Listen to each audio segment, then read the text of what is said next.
पूरे देश में आज रात 12 बजे से संपूर्ण देश में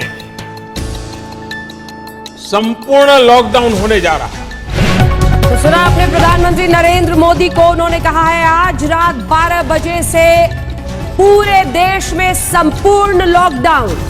हालात ये हैं कि देश में कई जगह सड़कों पर बिहार के मजदूरों को भूखे प्यासे पैदल जाते हुए देखा जा सकता है। जान हथेली पे देख के जा रहे हैं, न पहनने को न खाने को न कुछ।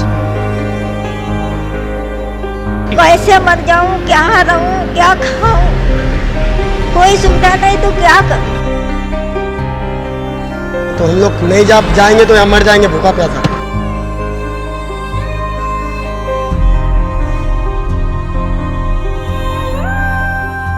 मेरे हस्बैंड खत्म हो गए, मेरा बाबू चला गया हमको छोड़ के। कोरोना से जंग में भी देखिए बिहार अस्पताल खुद बीमार है, अस्पतालों के हालात बता रहे हैं कि मरीज भर्ती हो जाएं तो वो भगवान भरोसे ही घर वापस हो पाएंगे। पटना के अस्पतालों में ऑक्सीजन की कमी है, अस्पतालों ने मरीजों को लेना बंद कर दिया है।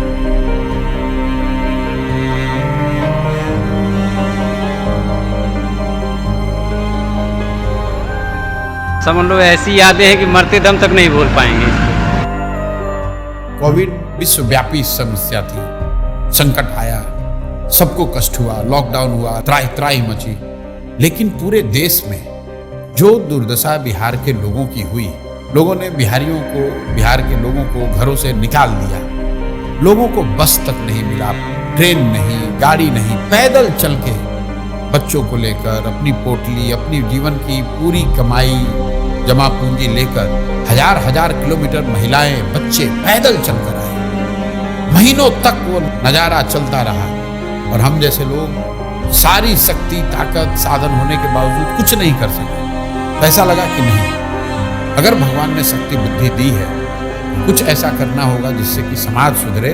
नेताओं को जिताते हराते रहने से कुछ नहीं होगा। मेरा मोह भंग हुआ, फिर साल भर अपने लिए रखा, सोचने के लिए, समझने के लिए कि क्या करना है, कैसे करना है। और तय करके जब 2 मई 2022 को मैं आया बिहार में, 2 अक्टूबर से गांधी आश्रम पश्चिम चंपारण से पदयात्रा शुरू करेंगे। हर गांव, हर शहर, हर गली, हर मोहल्ले, हर पंचायत में पहुंचने के लिए पूरे बिहार में एक बार जाने का प्रयास करेंगे। जन सुराज क्या है? ये समाज की मदद से एक नई राजनीतिक व्यवस्था बनाने का प्रयास है। लहरा दो सरकशी का परचम, लहरा दो गर्दिश में फिर अपनी सरजमी का परचम, लहरा दो। पूरे बिहार में 3 बरस पैदल चल के आपके गांव समाज को मत कर आपके बीच से ऐसे आदमी को चुनकर निकालेंगे जिसके पीछे अपना पूरा पैसा, शक्ति, ताकत, बुद्धि सब लगाएंगे और आपके आशीर्वाद से उसको जिता कर लाएंगे। वोट चाहे जिसको भी दो, एक बार वोट अपने बच्चों के लिए।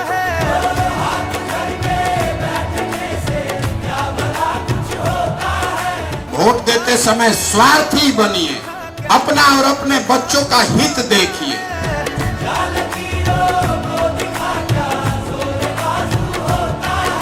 जन सुराज पदयात्रा किसी और पदयात्रा से बेहद अलग है। इसका लक्ष्य सुर्खियां बटोरना नहीं, लोगों के बीच जाना था, उन लोगों की समस्याएं, उनका दुख समझना था जो आजादी के 7 दशक बाद भी मुख्य धारा में नहीं पहुंच पाए।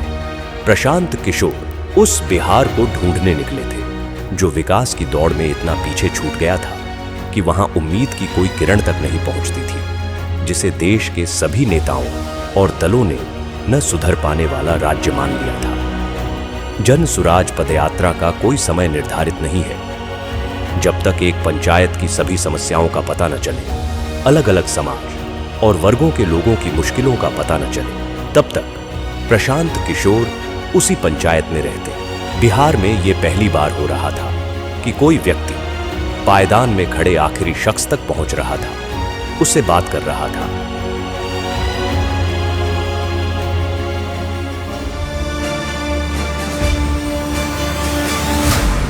रात में पदयात्रा जहां खत्म होती, वहीं कैंप लगाया जाता।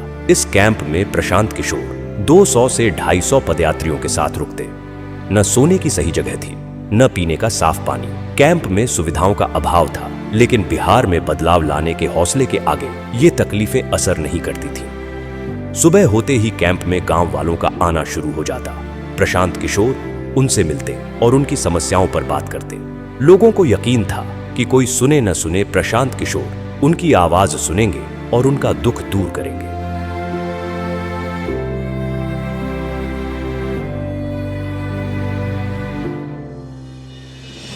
पदयात्रा हर वक्त चुनौतियों से भरी हुई थी। हर पल एक इम्तिहान था।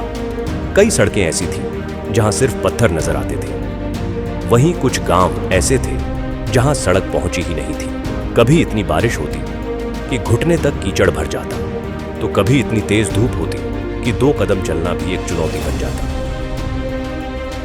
लेकिन इन सब के बावजूद प्रशांत किशोर चलते रहे।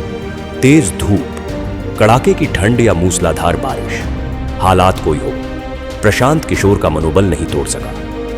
हर दिन प्रशांत किशोर 20 से 25 किलोमीटर पैदल चलते, लोगों से मिलते, छोटे छोटे समूहों में लोगों से बात करते। जो पदयात्रा महज कुछ लोगों के साथ शुरू हुई थी, अब उसमें लोग दूर दूर से आकर जुड़ने लगे। प्रशांत की आवाज पूरे बिहार में गूंजने लगी। वो जहां जाते, लोग उनकी बात सुनने के लिए इकट्ठा हो जाते। जिस मुखिया को, विधायक को जात और धर्म के नाम पर 500 रुपया और मुर्गा भात के लालच में आप वोट देते हैं, वही आदमी जब जीत कर आता है, आपके हलक में उंगली डाल के 5,000 10,000 रुपया निकालता है और आप बाप बाप चिल्लाते हैं कि भैया बड़ा भ्रष्टाचार।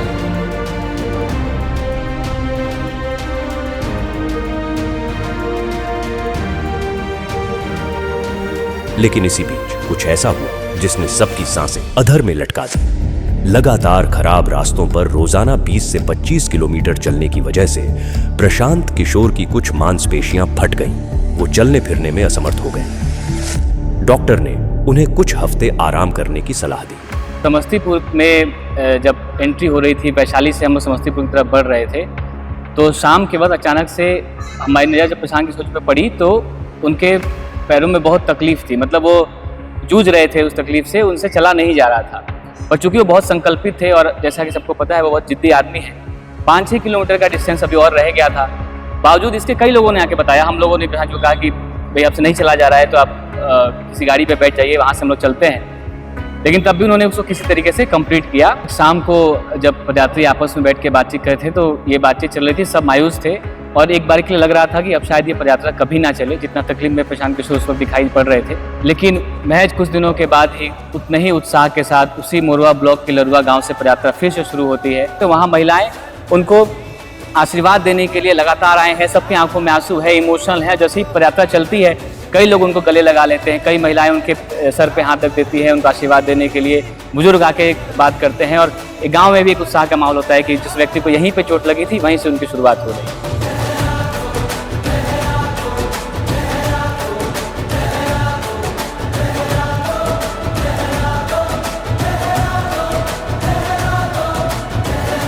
कई लोग हमको कहते हैं भैया बड़ा कठिन काम ले लिए।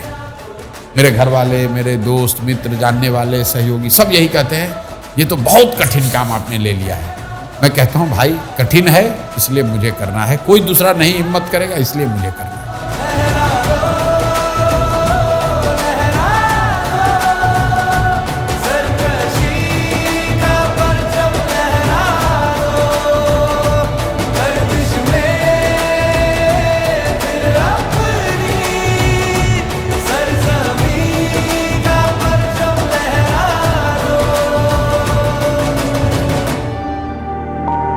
पदयात्रा के दौरान प्रशांत किशोर की पहचान एक नए बिहार से हुई।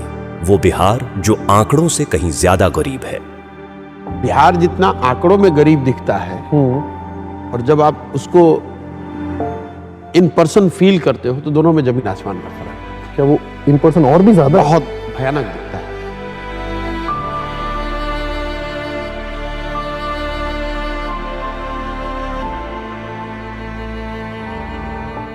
जब आप उसको विजुअली देखते हैं, इंटरैक्ट करते हैं, तो कभी कभी वो मतलब घबराहट सी होती है, इतनी मतलब है घबराहट होती है, यार ये कैसे सुधरेगा, कितना पीछे छूट गए हम लोग। क्वाइट कॉमन, आप किसी भी सभा में आप बैठते हैं तो 5-10 ऐसी बूढ़ी महिलाएं आपको मिल जाएंगी, बुजुर्ग मिल जाएंगे जो कहेंगे कि हमारे पास कुछ नहीं है, 400 रुपये पेंशन मिलता है, वो भी नहीं आ रहा है, बच्चों ने मुझे निकाल दिया है, मेरे पास घर नहीं है। वो घबराहट होती है मुझे, घंटों में सोचता हूँ कि यार कैसे वो मैनेज कैसे करते हैं 400 रुपये में।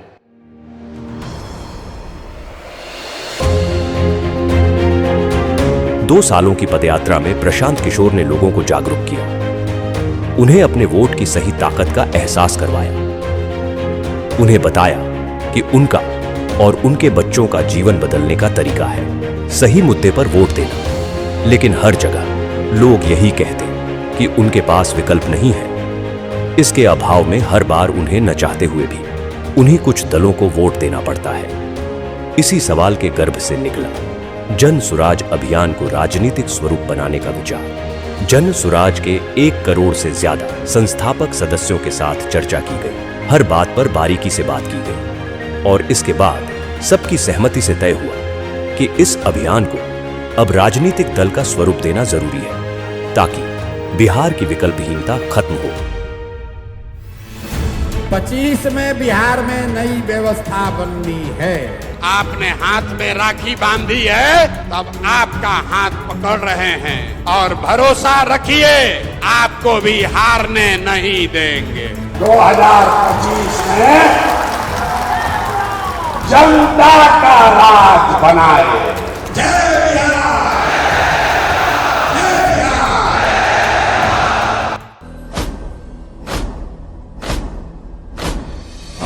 है प्रचंड बोल मस्तकों के झुंड, आज जंग की घड़ी की तुम हार दो।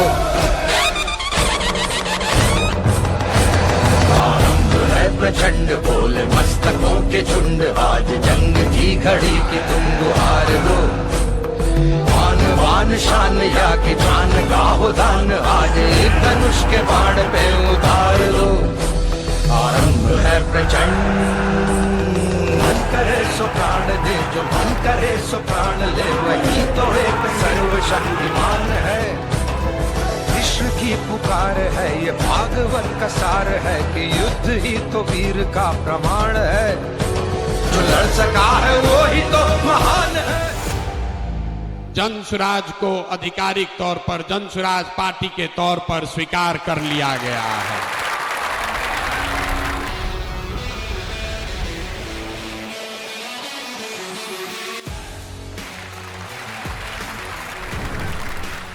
जन सुराज बिहार के युवाओं की जिद है कि जिस बिहार को इस देश के बड़े बड़े दल और नेताओं ने न सुधर पाने वाला राज्य, जातियों में बटा हुआ राज्य मानकर इसके हाल पर छोड़ दिया है, उसको सुधारने का जिम्मा यहाँ के युवाओं ने उठाया है। ये हमारी जिद है। जन सुराज बिहार के युवाओं का संकल्प है कि अगले 10 बरस में देश का सबसे गरीब और पिछड़ा राज्य बिहार, इसको देश के 10 सबसे अग्रणी राज्यों में शामिल कराकर ही दम लिया जाएगा। तो जन सुराज जिद है युवाओं का, जन सुराज हमारा संकल्प है। जन सुराज एक नई व्यवस्था है, लेकिन सबसे बढ़कर ये जन सुराज का सपना है। अपने जीवन काल में हम लोग ऐसा भी दिन देखना चाहते हैं जब हरियाणा, पंजाब, गुजरात, महाराष्ट्र से लोग बिहार में रोजी रोजगार करने आए, तब मानेंगे कि बिहार में विकास हुआ है। होना चाहिए कि नहीं होना चाहिए? होना चाहिए कि नहीं होना चाहिए?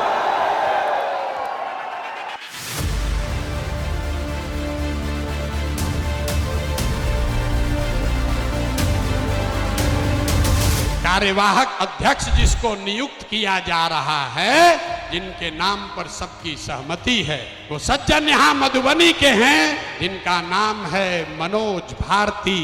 ये इसलिए नहीं है कि ये दलित समाज के हैं, ये काबिल हैं जो दलित समाज के भी हैं।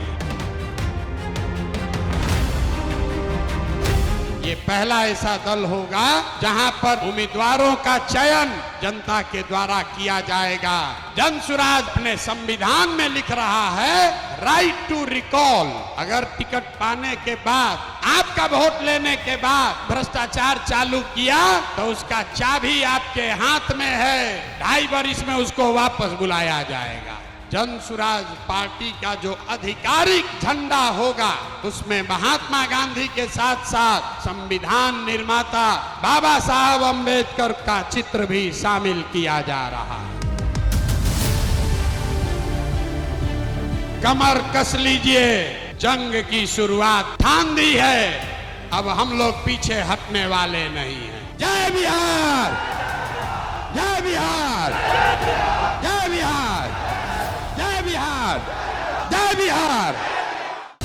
प्रशांत किशोर ने आज अपनी नई पार्टी लॉन्च की। पार्टी का नाम है जनसुराज पार्टी। इस मौके पर पटना के वेटरनरी ग्राउंड में प्रशांत किशोर ने बड़ा कार्यक्रम किया।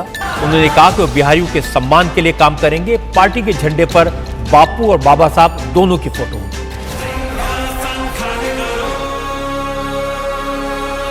मैं यहाँ से यात्रा पर निकलूंगा और आपके घर, आपके गांव आऊंगा, ये हमको रोक नहीं सकते हैं।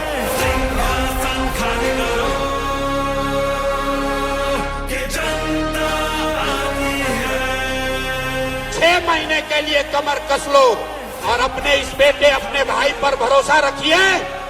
नवंबर में आपको नई सरकार बनाकर, जनता की सरकार बनाकर देंगे।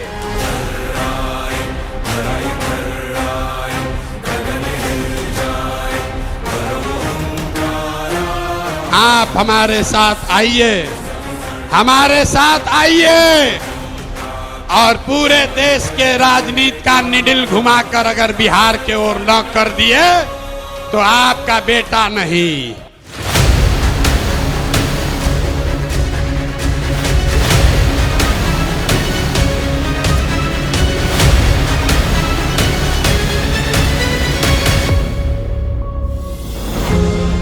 दल बनने के बाद एक बार फिर प्रशांत किशोर ने लोगों के बीच पहुंचना शुरू किया। इस यात्रा को नाम दिया गया बिहार बदलाव यात्रा। मकसद वही था, दशकों से विकास की दौड़ में पीछे छूट रहे बिहार के लोगों को बताना कि वो गरीबी और बदहाली से कैसे निकल सकते हैं। लोगों को ये एहसास दिलाना कि वो अपने वोट की ताकत से बिहार में कैसे बदलाव ला सकते हैं। यात्रा की शुरुआत जयप्रकाश नारायण के पैतृक गांव सिताब दियारा से हुई, लेकिन वहां पहुंचकर पता चला कि जेपी के घर का बिजली कनेक्शन कटा हुआ था क्योंकि बिजली बिल का भुगतान नहीं किया गया था। इस स्थिति से साफ हो गया कि 40 साल से जेपी के नाम पर राजनीति करने वालों की मानसिकता क्या है।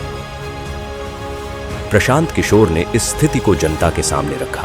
भाई बताइए, जेपी के घर में भारत रत्न आपने दे दिया, आप जेपी की महिमा मंडित कर रहे हैं के नाम पर, कुर्सी पर बैठे हुए हैं और उनके घर में बिजली नहीं है, अंधेरा रहता है। इससे ज्यादा दुर्भाग्य की बात क्या हो सकती है। नतीजा यह हुआ कि जेपी के घर की बिजली बहाल हुई। इस तरह बिहार को बदलने की यात्रा की शुरुआत जेपी के घर की स्थिति बदलकर हुई। 1 साल से कटी हुई है डिस्कनेक्ट में। आज प्रशांत साहब आए हुए हैं तो बिजली चालू हो गई यहाँ पे। बिहार बदलाव यात्रा ने इस बात को साफ कर दिया कि प्रशांत किशोर ने लोगों के मन में उम्मीद भर दी है। वो जहां जाते हजारों की भीड़ उनके स्वागत में खड़ी रहती। लोग दूर दूर से प्रशांत किशोर को सुनने आ रहे थे। वोट बिहार का तो फैक्ट्री कहाँ लगना चाहिए, बिहार में कि गुजरात में? सबको बोलना है, वोट बिहार का तो फैक्ट्री कहाँ लगना चाहिए, बिहार में कि गुजरात में? बिहार में कि गुजरात में?